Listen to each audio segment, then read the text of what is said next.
Yes, what's good, people? It's your boy One Frizzy 13 Beats. I've been getting a lot of emails about how to record vocals, clear cut vocals, vocals like professionals, vocals like Drake, Wheezy, Skepta, Chip, those kind of things. So here's how I record vocals. I've been recording vocals and producing records and making beats for since 2003.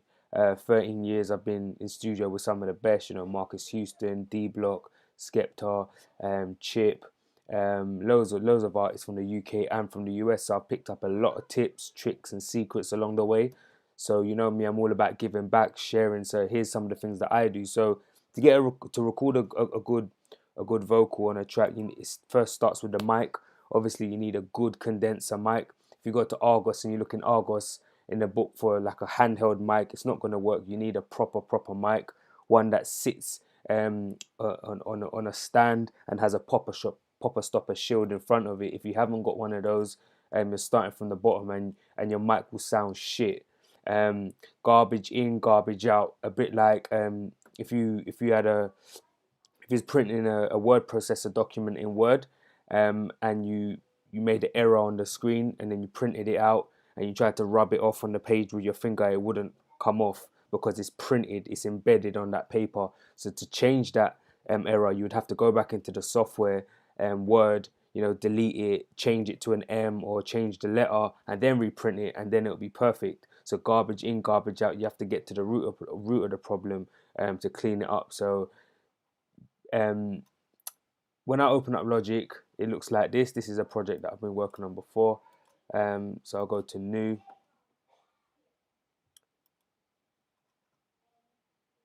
For example, I'll usually type 16 tracks here. It's the number of tracks that we're going to use. Oops. Oopsie daisy. Let's do that again.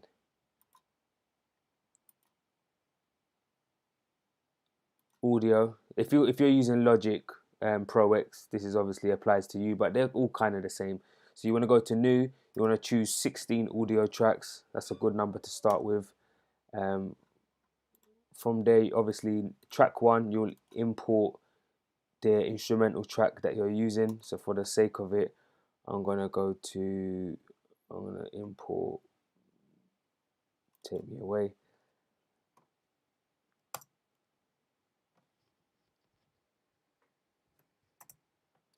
And then what you want to do is you want to go to R. Now, if you switch on this button here, it's called the input monitoring. So you'll be able to hear yourself whilst you're rapping along to the track. Okay, if you take it off, then you won't be able to hear yourself through the mic.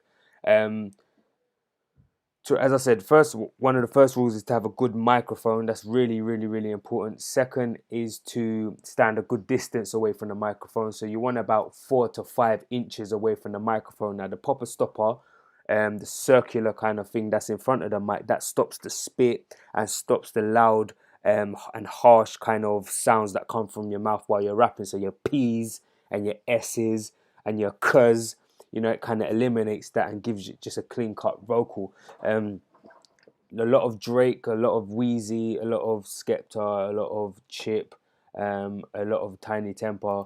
They use all of the same things. Once you've recorded your vocal in, you want to put a compressor on it. A compressor basically balances the highs and your lows. So sometimes on records, when you're rapping or you're singing, you might have low parts and where your voice is softer, and then you might have higher parts where you're shouting. And the compressor kind of smooths it all out and makes it um, one level in volume. Okay, so you want to put a good compressor on, and you want to tweak it. But until you kind of know what these knobs do, is no point in tweaking this. So you might as well go to the voice, um, and kind of choose a preset that works for you. So if you're a rapper, choose a rap vocal. Play with rap or studio vocal. They're really two good ones. If you want a brighter vocal, you want to go to a bright vocal. Kind of depends on what you're doing. Just for the sake of the video, let's choose a rap vocal. And then you want to go and put an EQ on it. Okay? You want to put an EQ. As I said, until you know what all of these knobs do, there's no point in kind of, you can test it, experiment, see what sounds you get and see what you like. But for the sake of the video, I'm going to show you some short, snappy and quick tips on how to just get it clean, cut and precise. So what you want to do is you want to go to a male lead vocal. If you're a male, obviously put it on the male. If you're not, obviously choose one of female, one or two, and you wanna place it there. Now, one thing I will say is move this along different frequencies. Basically, your song is this is the spectrum of music, right? Imagine music as a line. It starts there. It's a race. It starts there and it starts there. Now, each section, as you see there, that's a section. That's a section. That's a section. That's a section. That's a section. That's a section. 1, 2, 3, 4, 5.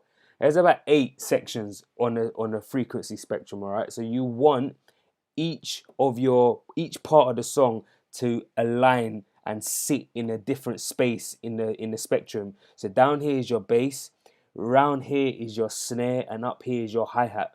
Okay, they cover the bottom, the bass, the mids, which is the mids obviously, and that's the up here's the treble. Okay, so you want to fill it out. You don't want everything sitting down in your bottom end of your song. You don't want everything sitting on the high end of your song. If you sit everything at the bottom, it's going to sound muddy, dirty, and muffly. If you sit everything too high, it's going to sound too sheeny, too sharp, too hissy. All right, so you want everything to have its place and have its balance. So you want if you're going to say, all right, my vocals are going to sit here, and then my ad libs are going to sit here, for example.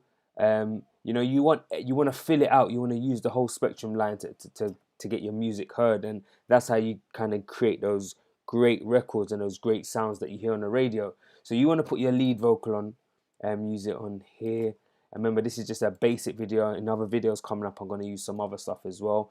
You want to use a reverb or a delay. All right. Me personally, I'm a fan of reverb, but some like to use delay.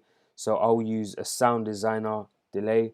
I'll put it on full, completely dry, and I'll play with the wetness of it. This will kind of change how much effect you put on the vocal. The reason why I'm not playing no vocals here is because when I'm recording this video, it doesn't actually allow me to add sound into the video other than the sound that I'm speaking through my headpiece. So I need to sort that out. But for the sake of the video and just learning, kind of look at what I've done here and apply it to what you do. So you want a good compressor on to even out the volumes of your vocals.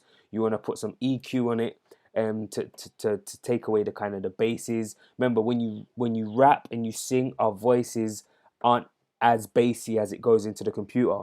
Because of the reverb in the room where you're recording XYZ, it's going to sound more bassier. So you want to roll off the bass here. Okay, you want to roll off the bass here, and make your voice be able to sit nicely in the record. The reverb is going to add like an echo kind of hall effect, kind of adds a bit of dimension, a bit of atmosphere to your voice. And these are the basics. Now, obviously, after this, you can kind of get technical. You can kind of put auto tune on your record and your voice. You can kind of pan it left and right. You can kind of make it distorted. You can kind of you can just play with different things. But those are your free kind of your go-to tools: your compressor, your channel EQs, and your reverb or your delay, depending on what you want to use. So it's important to remember the difference between mixing and mastering as well. A lot of people get it confused. Mastering is a complete different field to mixing, completely different. It's like it's within the same field of music, but it's completely different. It's almost like the Premier League versus the World Cup.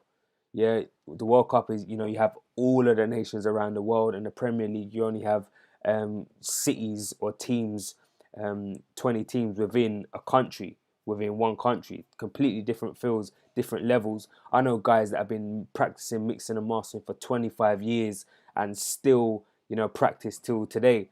Mixing, you can probably get good at it after probably 3 years. Mastering is something else. So a lot of people throw the term loosely. I'll mix and master my records. No, you don't. You mix it.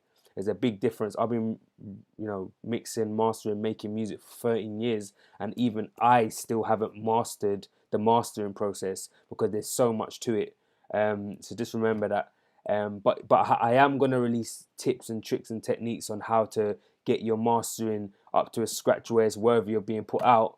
But it's all a learning process. Everything's a learning process. The more you learn, the more you earn in this field. So get on learning. So that's it for this video. You want your compressor, your channel EQ, and your space delay, depending on what you want. Now, Before I go, I'm going to show you something that I put on my records to add an extra oomph to it. This is the beginner's guide. If you play with this, you tweak a couple knobs, you know, get used to it, and you're going to find a sound that you like. Once you get more advanced, you'll be able to save a preset and have stuff like this on it. Now on this, I've got my compressor, I've got my EQ, I've got a bit of space delay, I've got a spread on it, I've got something called a chorus on it to kind of open it up a bit, and I've got a direct mix on it, which is direction mixer, so it kind of sends the voice to different parts of the speakers left and right to open up the mix even more. And this is too advanced. If I went into this now, you'll be confused. So you have to take baby steps and learn it, get used to it, get familiar with it, and start adding on different things. It's a bit like when you're a chef. At first, when you cook when you're younger, you start with your cereal, you start with your toast, you know, you start with little things, and then as you get older and you learn and you're able to take in more, you start cooking your lasagnas and your beefs and your steaks and, you know, all different kind of things, because you're capable of doing those things. So love it, learn it. If you can't beat the major labels, join them. You know, and let's push forward. So that's 13 beats. If you've got any questions or concerns, let me know. If you want to know what presets I use on my records, let me know as well. I'll send this exact preset out to you. And peace, love and bless.